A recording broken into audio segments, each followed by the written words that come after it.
Buenas tardes, mi nombre es Lina Marcela Soto y me corresponde explicarles el capítulo número 8 del libro Guía Práctica de Pragmática del Español. El capítulo número 8 fue escrito por Nieves Hernández y María Bernal, se llama La descortesía e introducción a su estudio. Encontré esta imagen y me pareció pues muy adecuada para el tema, para la explicación del tema. Dice: hola, ¿qué quieres?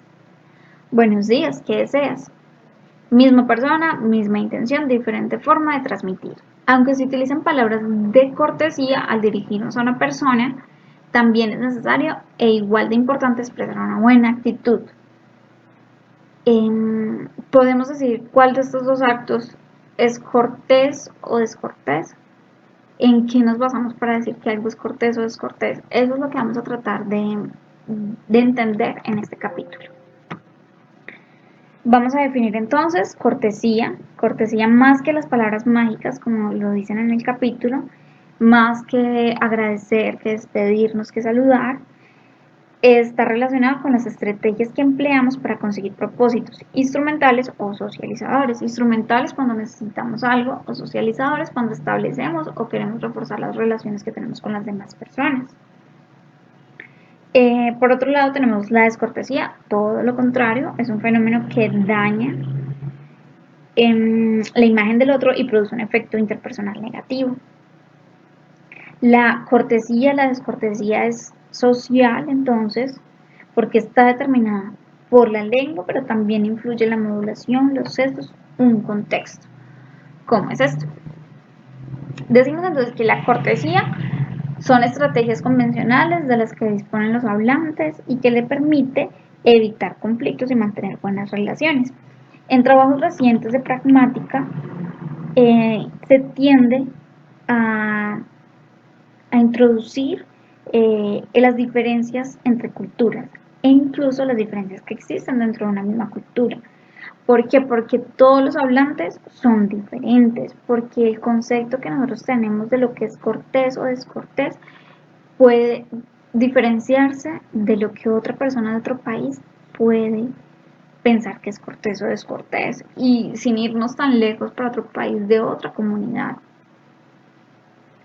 Entonces, no se puede limitar el estudio solo a la perspectiva del hablante, a la intención del hablante, sino que hay que tener en cuenta también la parte del que oye, del interlocutor. Este enfoque nace desde la sociopragmática, de la pragmática sociocultural.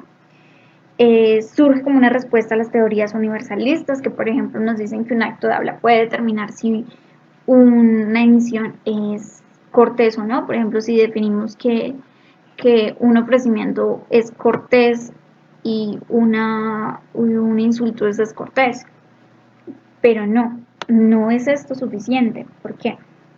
Porque la pragmática sociocultural nos dice que es importante tener en cuenta las emociones, el contexto, las expresiones verbales, las no verbales, para identificar lo que puede considerarse o no como descortesía. Es ahí entonces donde encontramos la imagen social. Este es un concepto introducido por Goffman y nos dice que la imagen social es la autoestima personal que deseamos proteger cuando estamos en contacto con los demás.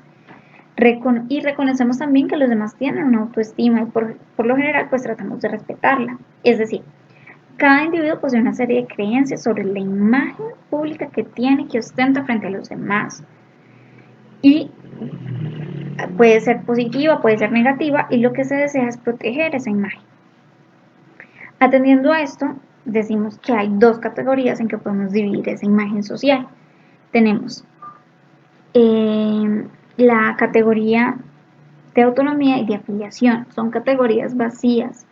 ¿Por qué vacías? Porque son rellenadas con los valores sociales de cada comunidad. Cada comunidad establece lo que desea poner en estas dos categorías. Entonces tenemos autonomía, es la percepción que tiene una persona de sí misma, que los demás tienen de ella también como un ser individual, por eso la imagen que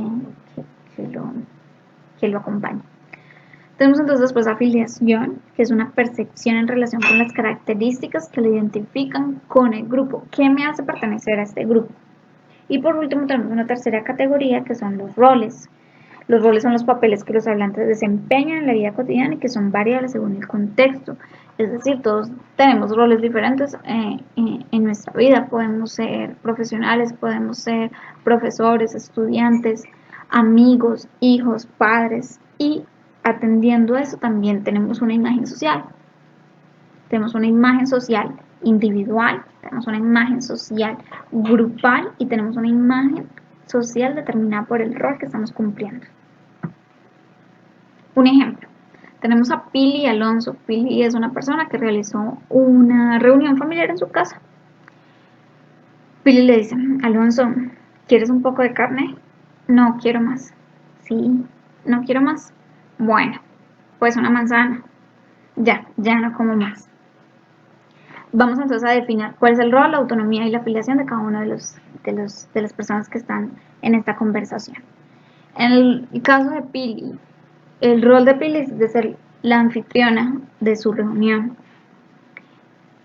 En su imagen social de autonomía, lo que desea es atender bien al otro, quiere quedar bien, atender a la otra persona haciendo ofrecimientos. Y en cuanto a la afiliación, ella desea reforzar su relación filial con Alonso, atendiéndolo bien. En cuanto a Alonso, Alonso es el invitado y es familiar de Pili. En su autonomía, él decide libremente si desea comer o no. Y en su afiliación tiene esa confianza para responder de esta manera, de responder así a sus familiares sin que eso sea algo grosero.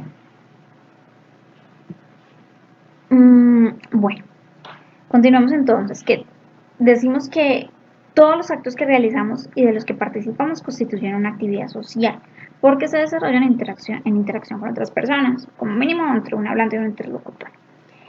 En estas interacciones se proyectan unos valores que tienen un efecto emocional y un efecto social en las personas. Nosotros nos sentimos bien cuando nos saludan, cuando nos hacen halagos, nos sentimos incómodos con ciertas peticiones o con críticas, nos sentimos incómodos o enojados. Todas estas actividades comunicativas tienen un efecto. Entonces, dentro de este marco de comunicación decimos que esos efectos, esa recepción de ese mensaje puede ser positiva, decimos que es cortés, o puede ser negativa, tener una amenaza, significar una amenaza para la imagen, y decimos que es descortés. Vamos entonces a dividir los efectos sociales que tienen las actividades comunicativas en tres. Tenemos entonces actividades de imagen de cortesía, actividades de imagen de descortesía y actividades de autoimagen, las cuales se los voy a explicar con el siguiente mapa conceptual. ¿Cómo funciona la descortesía y el efecto social? Tenemos entonces tres escenarios. Vamos a comenzar con las actividades de imagen de cortesía. Se refiere entonces a la imagen positiva, positive face. Es la imagen que cada individuo tiene de sí mismo y que aspira que sea respetada por los demás. Es decir, la necesidad de un individuo de sentirse apreciado, quedar bien con otros. Es positiva, por ende cortés, y se puede dar, por ejemplo, cuando se quiere mantener una comunicación agradable, realzando la imagen social de los participantes, o cuando se desea reparar un daño producido por una amenaza. La cortesía en relación a la imagen social se clasifica en valorizante, pedir un favor, ofrecer comida; estratégica, atenuadora, por ejemplo, cuando necesitamos algo y utilizamos la sonrisa, el por favor o algo así, alguna de estas estrategias que nos ayudan a conseguir algo. La estrategia reparadora se refiere, por ejemplo, a pedir disculpas cuando ya causamos una amenaza y entonces queremos reparar ese daño. Ritual se refiere a los saludos, a las despedidas, y discursivas cuando mostramos interés por las narraciones de las otras personas. La segunda que tenemos son las actividades de imagen de descortesía. La imagen negativa, negative face, es el deseo de cada individuo de que su imagen no se vea dañada por otros. Es negativa, es descortés. En todos los contextos perjudica al interlocutor y tiene un efecto interpersonal negativo. Podemos clasificarlas en dos: descortesía por amenazas a la imagen del interlocutor, es decir, ataques respecto a sus capacidades físicas, de personalidad, al desempeño de su rol profesional u otros roles familiares o allegados. El segundo es descortesía por incumplimiento de las normas de cortesía, actos que rompen ciertas expectativas de comportamientos rituales en situaciones donde son esperadas. Por ejemplo, si hay una reunión, lo que se espera es que la persona que llega pues salude. A veces se puede usar actividades aparentemente descorteses para reforzar la relación entre miembros de un mismo grupo. Esto se le denomina anticortesía y es explicado en otro capítulo. La tercera y última categoría son las actividades de autoimagen, donde no hay un efecto social. Mientras la imagen del interlocutor permanece ajena, se trata de dar una buena imagen de sí mismo. Por ejemplo, tenemos a Gerardo y a Pili en la misma reunión familiar donde Pili es la anfitriona y Gerardo le dice: te han salido muy buenas las sopas. Hombre, estas no tienen conservantes. No, estas no. Estas son de las tradicionales. Como podemos ver en este ejemplo, Pili no responde ni gracias, ni sí, ni muy amable, porque es una actividad, son respuestas de ese hombre, ese no, estas son de las tradicionales, es una actividad de autoimagen.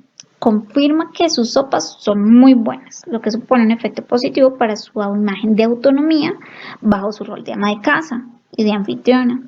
Es una buena cocinera y ofrece lo mejor a sus invitados, lo cual también reafirma su imagen afiliativa como familiar de ellos.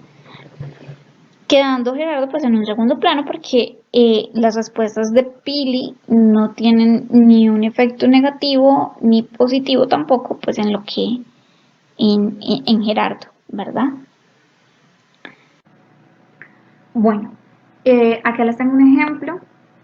Otra situación que ustedes pueden analizar en sus casas si desean hacerlo e encontrar también cuáles son los roles de las personas que participan, encontrar la imagen social respecto a la autonomía o a la afiliación que tienen ellos y el tipo de imagen en que le pueden clasificar cada uno de los ejemplos que hay acá.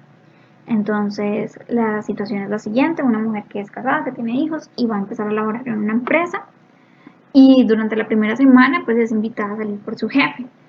Hay tres opciones ahí que podrían ser analizadas. Como conclusión, debemos decir que cuando hablamos de descortesía, entendida como el estudio de lo que es cortés y descortés, debemos tener en cuenta el contexto sociocultural, los aspectos de imagen social en términos de autonomía y de afiliación y de roles nos ayudan a entender mucho mejor esto, cómo las actividades comunicativas afectan de forma positiva o negativa cómo nosotros tomamos los mensajes de las otras personas y cómo podemos clasificarlo en imagen, en actividades de imagen de cortesía o de descortesía o de autoimagen. ¿Para qué nos ayuda esto? Tener claros estos conceptos.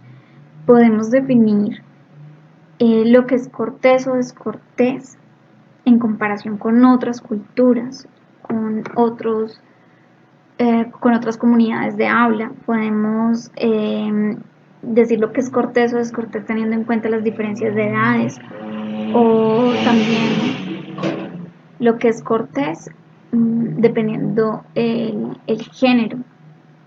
Entonces pues nos ayuda a tener como una idea mucho más clara de la pragmática y el estudio de la descortesía.